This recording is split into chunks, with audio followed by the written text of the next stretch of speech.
Good morning बच्चों। आज के इस केमिस्ट्री क्लास में आपका स्वागत है। आज के इस केमिस्ट्री क्लास में हम देखेंगे इलेक्ट्रोकेमिकल सीरीज और उसका एप्लीकेशन। इलेक्ट्रोकेमिकल सीरीज क्या होता है? What is electrochemical series? जब विभिन्न धातुओं को उनके स्टैंडर्ड रिडक्शन पोटेंशियल के इंक्रीजिंग ऑर्डर में अरेंज करते हैं तो जो सीरीज प्राप्त होता है उसे कहते हैं इलेक्ट्रोकेमिकल सीरीज। देखिए इलेक्ट्रोकेमिकल सीरीज का ऑर्डर ये है। सबसे ऊपर लिथियम है, यहाँ हाइड्रोजन है और हाइड्रोजन के नीचे ये क्वाइनेज मेटल है। हाइड्रोजन के नीचे क्वाइनेज मेटल,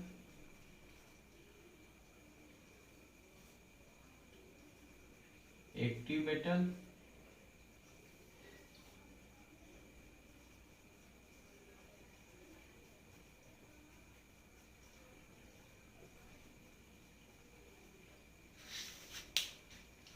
देखिए इस इलेक्ट्रोकेमिकल सीरीज में टॉप के एलिमेंट्स एक्टिव मेटल्स हैं। देखिए जिसमें lithium, potassium, barium, strontium, calcium, sodium, magnesium और एल्युमिनियम, ये टॉप के एलिमेंट्स एक्टिव मेटल्स होते हैं। उसके बाद मैग्नीशियम से लेड तक मॉडरेट एक्टिव मेटल्स हैं और हाइड्रोजन के नीचे क्वाइनेज मेटल्स हैं जो अपने न्यूट्रल फॉर्म में रहने के लिए जाने जाते हैं। तो इलेक्ट्रोकेमिकल सीरीज में क्या होता है? वेरियस मेटल्स को उनके स्टैंडर्ड रिडक्शन पोटेंशियल के इंक्रीजिंग ऑर्डर में अरेंज करने पे जो सीरीज प्राप्त होता है उसे कहते हैं इलेक्ट्रोकेमिकल सीरीज। अब इस सीरीज का हम एप्लीकेशन देखेंगे। एप्लीकेशन ऑफ इलेक्ट्रोकेमिकल सीरीज, इसका फर्स्ट एप्लीकेशन है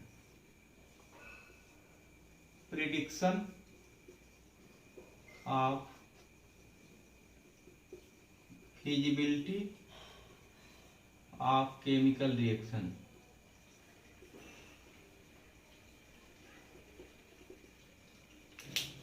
prediction of feasibility of chemical reaction.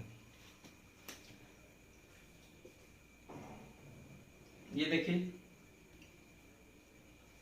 Zinc है और इस जिंक का रिडक्शन हाफ रिएक्शन लेते हैं। इसका ई नॉट -0.76 वोल्ट होता है। जिंक का स्टैंडर्ड रिडक्शन पोटेंशियल -0.76 वोल्ट होता है। E naught negative value of e naught implies that reaction is not feasible and positive value of E naught implies that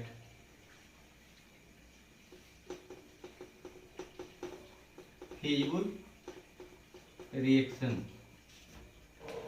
कोई भी केमिकल रिएक्शन लीजिए और उसकी ई नॉट वैल्यू देखिए। ई नॉट वैल्यू अगर negative में है तो वह रिएक्शन फिजिबल नहीं है, और अगर ई नॉट वैल्यू पॉजिटिव है तो वह रिएक्शन फिजिबल होगा। जिंक हाफ रिएक्शन में देखिए जिंक का रिडक्शन हो रहा है और ई नॉट वैल्यू है -0.76। क्या ये रिएक्शन फिजिबल है? देखिए ई नॉट की वैल्यू क्या है? निगेटिव वैल्यू है। निगेटिव वैल्यू क्या बताता है? Negative value of e not reaction is not possible. It means zinc का रिडक्शन पॉसिबल नहीं है। और हम जानते हैं कि standard reduction potential just opposite होता है स्टैंडर्ड ऑक्सीडेशन पोटेंशियल के। इसका ऑक्सीडेशन पोटेंशियल का रिएक्शन लिखिए।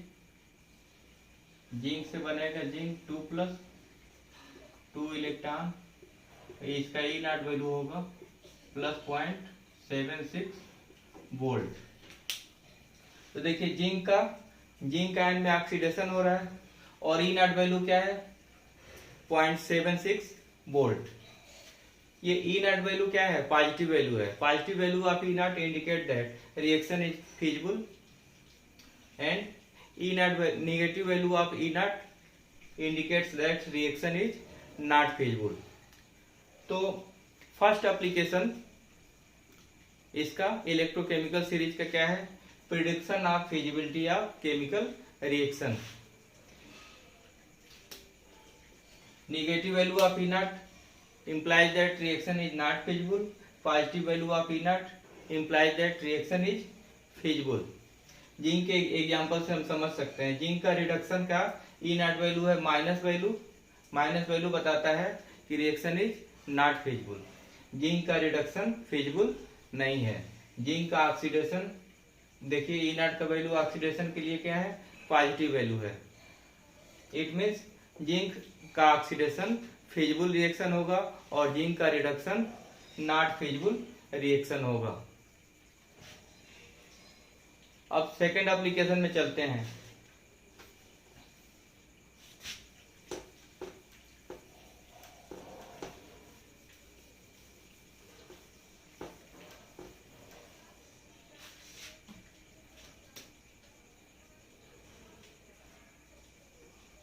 Reducing nature.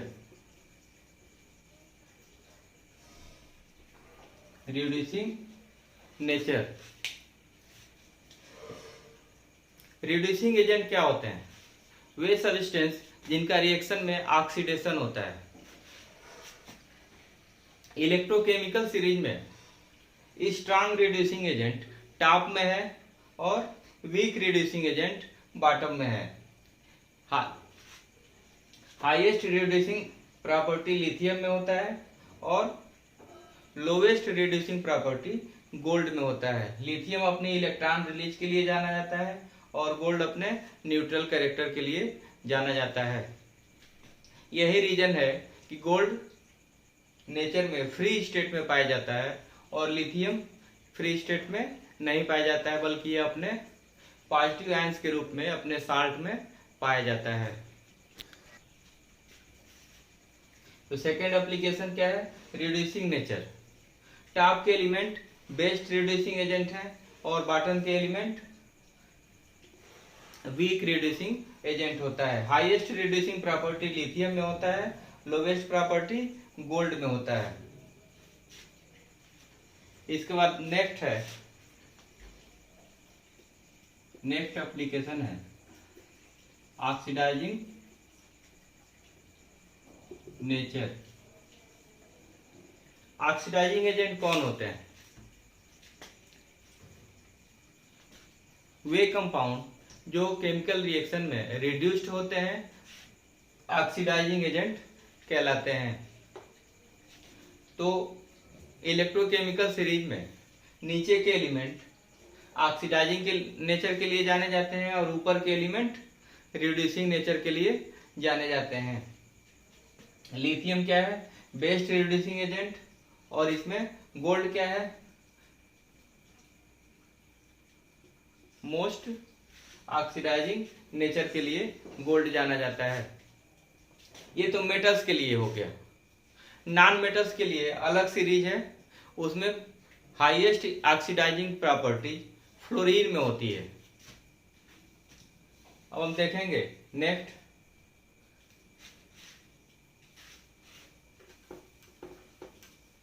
एप्लीकेशन होगा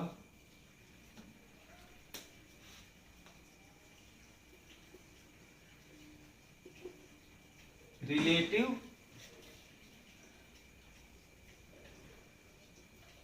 केमिकल रिएक्टिविटी है.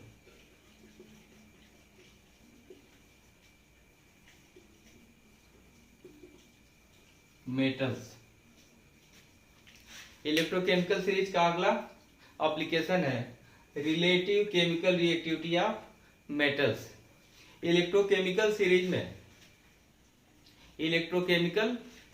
में ऊपर के element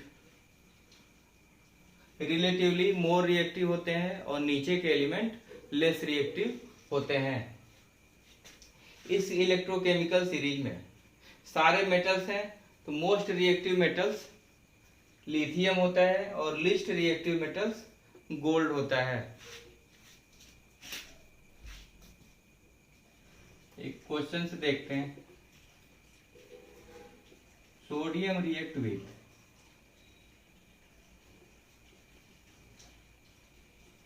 cold water and magnesium react with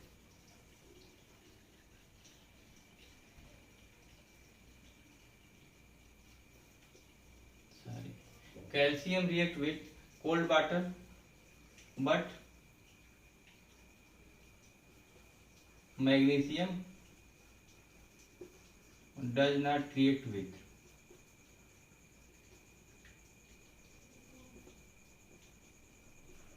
cold water. Calcium cold water से रिएक्शन करता है और मैग्नीशियम कोल्ड वाटर से रिएक्शन नहीं करता है। अब हम देखेंगे इलेक्ट्रोकेमिकल सीरीज में कैल्शियम और मैग्नीशियम का प्लेस कहाँ है। देखिए कैल्शियम यहाँ है और मैग्नीशियम उसके नीचे। तो इलेक्ट्रोकेमिकल सीरीज में ऊपर के एलिमेंट की रिएक्टिविटी हाई होती है और नीचे के एलिमेंट की रिएक्टिविटी लो होती है। केवल मेटल्स की बात करते हैं, नॉन मेटल्स इसमें अभी नहीं लेते हैं। तो कैल्शियम का प्लेस इलेक्ट्रोकेमिकल सीरीज में मैग्नीशियम से एबव है, इस वजह से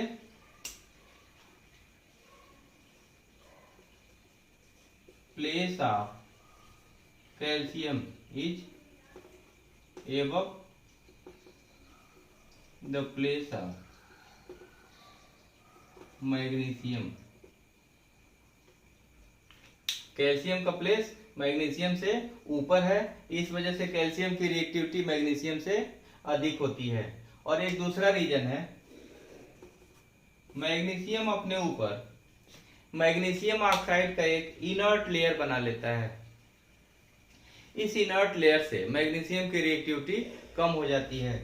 इसको हम हॉट वाटर से रिएक्ट कराते हैं।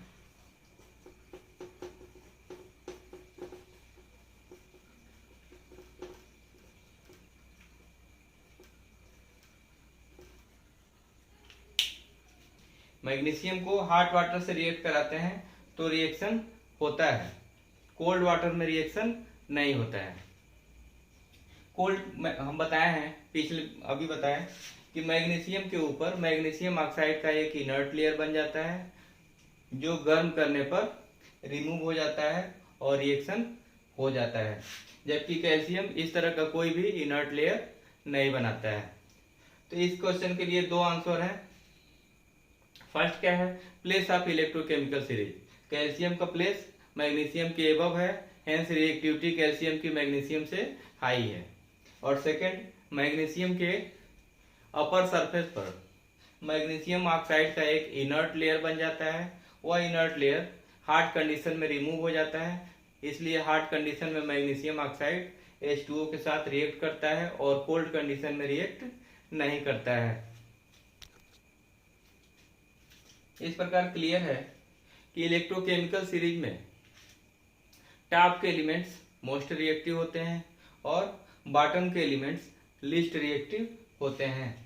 लिथियम हाईएस्ट रिएक्टिव एलिमेंट है, जबकि गोल्ड लीस्ट रिएक्टिव एलिमेंट है। इसीलिए गोल्ड नेचर में फ्री स्टेट में पाया जाता है, जबकि लिथियम अपने पॉजिटिव आयंस के रूप में, अपने साल्ट के रूप में पाया जाता है। Lithium, potassium, barium, strontium, calcium, magnesium, sodium, ये सारे के सारे अपने साल्ट में पॉजिटिव आयंस के रूप में पाए जाते हैं, जबकि हाइड्रोजन के नीचे के मेटल्स नेचर में फ्री स्टेट में भी पाए जाते हैं। इलेक्ट्रोकेमिकल सीरीज का नेक्स्ट एप्लीकेशन है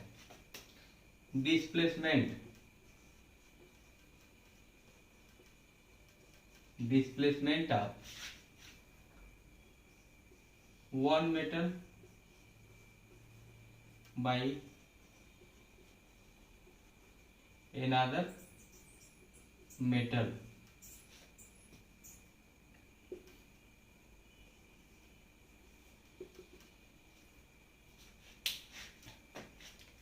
टॉप के एलिमेंट्स, ऊपर के एलिमेंट अपने से नीचे के एलिमेंट्स को उसके साल्ट से डिस्प्लेस कर देते हैं।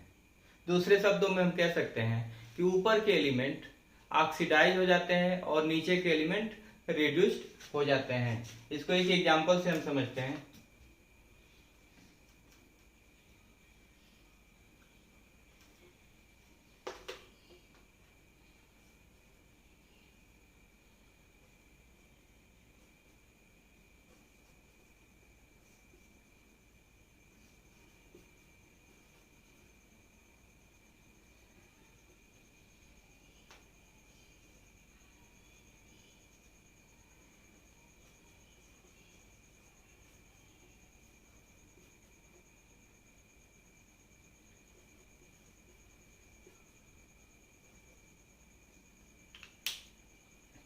देखिए यहाँ कॉपर और जिंक में किसकी पोजीशन इलेक्ट्रोकेमिकल सीरीज में एबव है? कॉपर की पोजीशन, कॉपर हाइड्रोजन के नीचे है। क्वाइनेज मेटल्स सारे के सारे कॉपर, मरकरी, सिल्वर, प्लेटिनम और गोल्ड, ये सारे क्वाइनेज मेटल्स होते हैं। क्वाइनेज मेटल्स कौन होते हैं? वे मेटल्स जिनके कभी न कभी क्वाइंस बने हों, क्वाइनेज मेटल्स कहलाते हैं।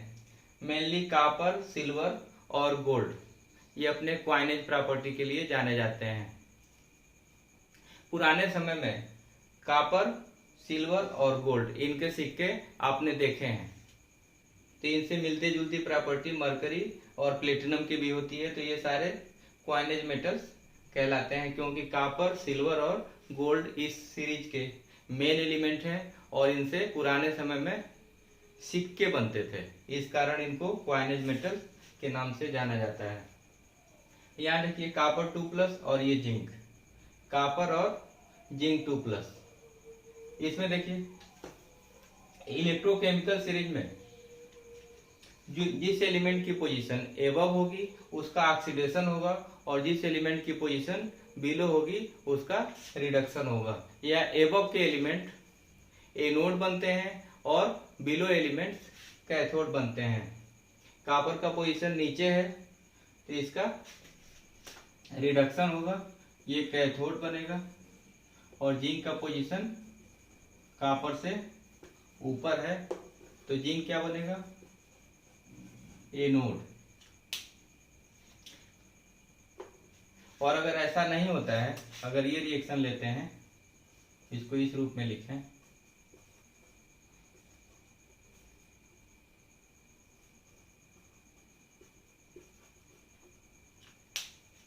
देखिए यहाँ कॉपर का ऑक्सीडेशन हुआ और जिंक का रिडक्शन हुआ है।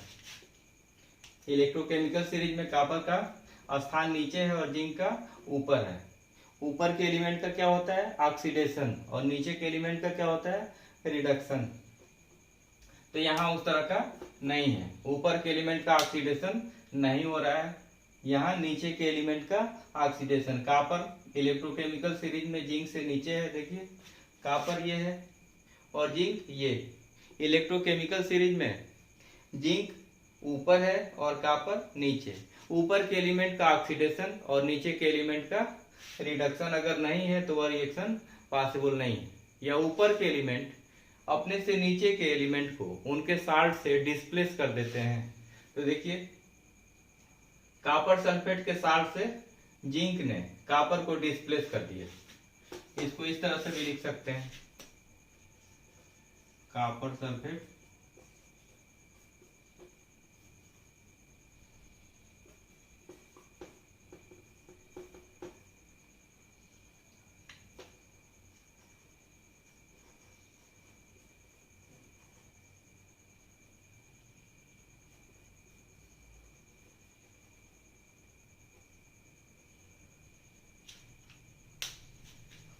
कॉपर सल्फेट का एक्व सॉल्यूशन ब्लू कलर का होता है।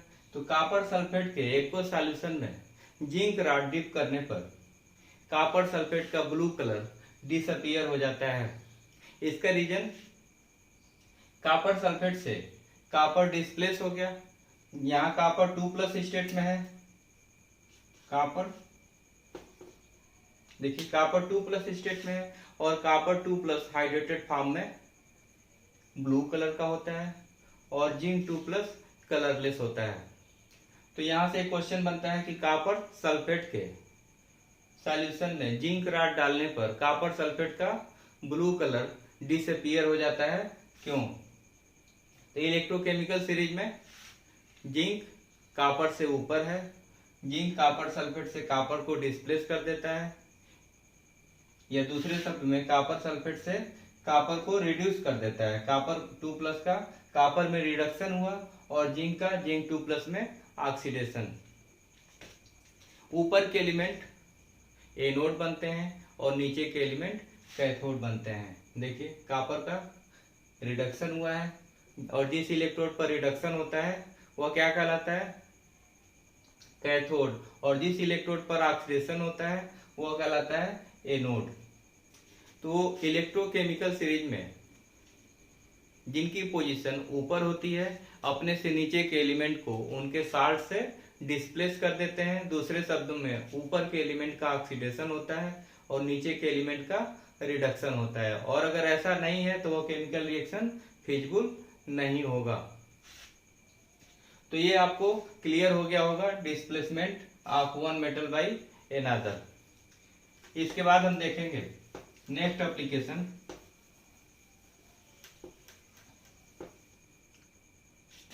स्टेबिलिटी ऑफ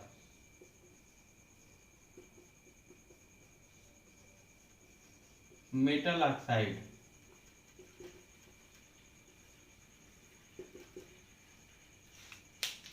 मेटल ऑक्साइड की स्टेबिलिटी। तो देखने में ये आता है कि इलेक्ट्रोकेमिकल सीरीज में टॉप के एलिमेंट्स के जो मेटल ऑक्साइड हैं वे स्टेबल होते हैं और बॉटम साइड के या क्वाइनेज मेटल के जो ऑक्साइड होते हैं वे कंपैरेटिवली लेस स्टेबल होते हैं। मेटल ऑक्साइड की स्टेबिलिटी उनके इलेक्ट्रोपॉजिटिव कैरेक्टर के प्रोपोर्शनल होती है। जितना ज्यादा इलेक्ट्रोपॉजिटिव कैरेक्टर होगा उस मेटल के ऑक्साइड उतने ही ज्यादा स्टेबल होंगे। और इलेक्ट्रोकेमिकल सीरीज का बेस ही होता है इलेक्ट्रोपॉजिटिव कैरेक्टर। टॉप के elements highest electropositive character show करते हैं और बॉटम के element lowest electropositive character show करते हैं। इस कारण lithium, potassium, barium, strontium, calcium, sodium, magnesium, aluminium इनके ऑक्साइड्स एक्स्ट्रा स्टेबल होते हैं, जबकि कॉपर, मरकरी, सिल्वर, प्लेटिनम और गोल्ड के ऑक्साइड कंपैरेटिवली अनस्टेबल होते हैं। देखिए कैल्शियम ऑक्साइड हीट करिए, नो रिएक्शन। सिल्वर ऑक्साइड इसको गर्म करिए, यहां से ऑक्सीजन रिमूव हो जाता है और प्योर सिल्वर प्राप्त होता है। इसी तरह से देखिए गोल्ड ऑक्साइड, इसको गर्म करिए,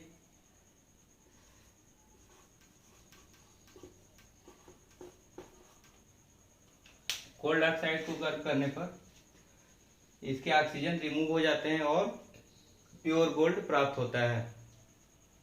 इसी कारण गोल्ड को प्योर करने के लिए या रिफाइन करने के लिए उसको हीट करते हैं। तो हमने देखा कि मेटल ऑक्साइड की स्टेबिलिटी उन मेटल्स के इलेक्ट्रोपॉजिटिव कैरेक्टर के प्रोपोर्शनल होती है। जितना ज्यादा इलेक्ट्रोपॉजिटिव कैरेक्टर होगा उस मेटल की ऑक्साइड की स्टेबिलिटी उतनी ही अधिक होगी। इस कारण इन क्वाइनेज मेटल के ऑक्साइडों की स्टेबिलिटी बहुत ही कम होती है। गर्म करने पे ये डिकम्पोज हो जाते हैं, जबकि एल्कली मेटल्स और एल्कलाइन मेटल्स के ऑक्साइड गर्म करने पर डिकम्पोज नहीं होते हैं, या कहिए कि थर्मल स्टेबल होते हैं। तो reason of thermal stability of alkali metals and alkaline metals is their electropositive character. अब नेक्स्ट एप्लीकेशन देखेंगे, प्रोडक्ट ऑफ इलेक्ट्रोलिसिस।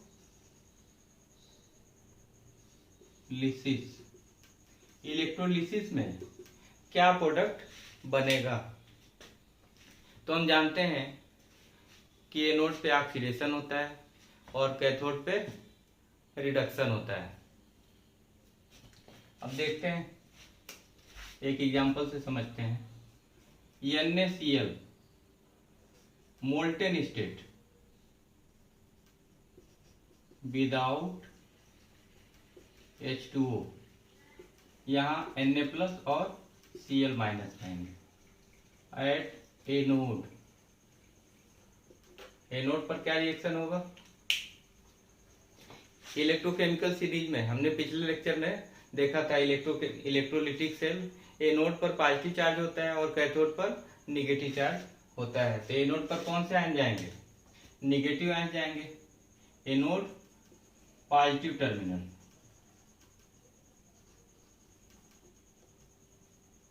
तो Cl माइनस जाएंगे, इनका ऑक्सीडेशन होगा और Cl2 गैस बनेगा। और at cathode, cathode electrochemical series में निगेटिव टर्मिनल होता है। तो निगेटिव टर्मिनल पे कौन से आयन जाएंगे? NaCl मोल्टेन स्टेट में अगर H2O नहीं है तो केवल Na प्लस और Cl माइनस, यही दो आयन प्रेजेंट हैं। तो एट कैथोड क्या होगा? ये सोडियम आयन जाएंगे और इलेक्ट्रॉन गेन करके न्यूट्रल फॉर्म में आ जाएंगे। तो NaCl मोल्टेन स्टेट में एनोड पर क्लोरीन गैस देगा और कैथोड पर सोडियम मेटल देगा। अगर ये मोल्टेन स्टेट की जगह पे एक्वस सॉल्यूशन लेते हैं, एक्वस सॉल्यूशन लेते हैं और देखते हैं प्रोडक्ट क्या बनता है।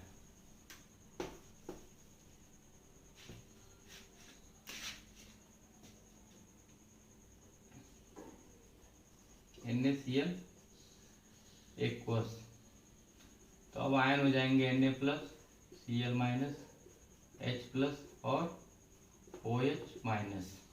एनोड पर क्या बनेगा? एनोड पॉजिटिव टर्मिनल है, निगेटिव आयन जाएंगे Cl माइनस और OH माइनस। अब दो निगेटिव आयंस हो गए, इसमें कंपटीशन होगा और विनर कौन होगा? जिसकी साइज स्मॉल होगी। Cl माइनस Cl2 बनाता है और दो इलेक्ट्रॉन रिमूव होते हैं। तो एनोड पर फिर से क्लोरीन गैस बनेगी और कैथोड पर देखिए Na प्लस और H प्लस। कंपटीशन है, किसका रिडक्शन होगा? Na प्लस और H प्लस। इलेक्ट्रोकेमिकल सीरीज में सोडियम और हाइड्रोजन को देखिए, सोडियम कहाँ है? यहाँ देखिए ऊपर है, और हाइड्रोजन कहाँ है? ये नीचे है। तो ऊपर के एलिमेंट का ऑक्सीडेशन होता है और नीचे के एलिमेंट का रिडक्शन। तो दोनों में कंपटीशन होगा, तो रिडक्शन किसका होगा? हम जानते हैं कैथोड पर रिडक्शन होता है, तो हाइड्रोजन का रिडक्शन होगा। It means H plus will get electron and reduce as H2। NaCl का एक्वस सॉल्यूशन एनोड पर क्लोरीन गैस देता है और कैथोड पर हाइड्रोजन गैस देता है। अब एक दूसरा एग्जांपल लेते हैं।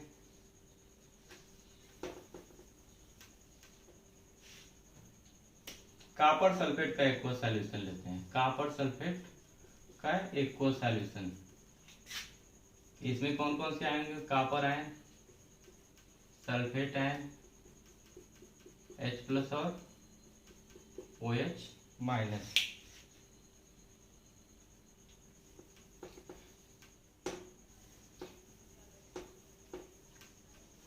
एनोड पर ऑक्सीडेशन होगा, एनोड पॉजिटिव टर्मिनल होता है, निगेटिव आयन जाएंगे। देखिए ये सल्फेट आयन है और ये हाइड्रोक्साइड आयन। दोनों में किसकी आयनिक मोबिलिटी ज्यादा होगी? स्मॉल साइज होती है हाइड्रोक्साइड आयन की। O2 बनेगा।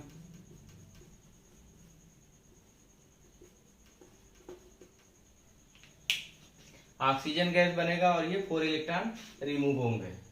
तो एनोड पर क्या होगा? ऑक्सीडेशन बना। अब कैथोड पर देखिए दो कैटायंस हैं, कॉपर प्लस 2 प्लस और H प्लस। इलेक्ट्रोकेमिकल सीरीज में कॉपर ये है और इसके ऊपर हाइड्रोजन है। हम जानते हैं इलेक्ट्रोकेमिकल सीरीज में ऊपर के एलिमेंट का ऑक्सीडेशन और नीचे के एलिमेंट का रिडक्शन होता है। इस केस में देखिए कॉपर ऊपर है और हाइड्रोजन नहीं, हाइड्रोजन ऊपर है और कॉपर नीचे, तो नीचे के एलिमेंट का रिडक्शन होगा copper 2+, gain 2 electron and gives copper at neutral. तो कॉपर सल्फेट के एक्वस सॉल्यूशन में कैथोड पर कॉपर मेटल मिलता है और एनोड पर ऑक्सीजन, जबकि सोडियम क्लोराइड या सोडियम सल्फेट के केस में कैथोड पर हाइड्रोजन गैस मिलता है, कॉपर सल्फेट में कैथोड पर कॉपर मेटल मिलता है। तो ये हुए एप्लीकेशन ऑफ इलेक्ट्रोकेमिकल सीरीज। बच्चों, आज का वीडियो आपको कैसा लगा अपने कमेंट से बताइएगा।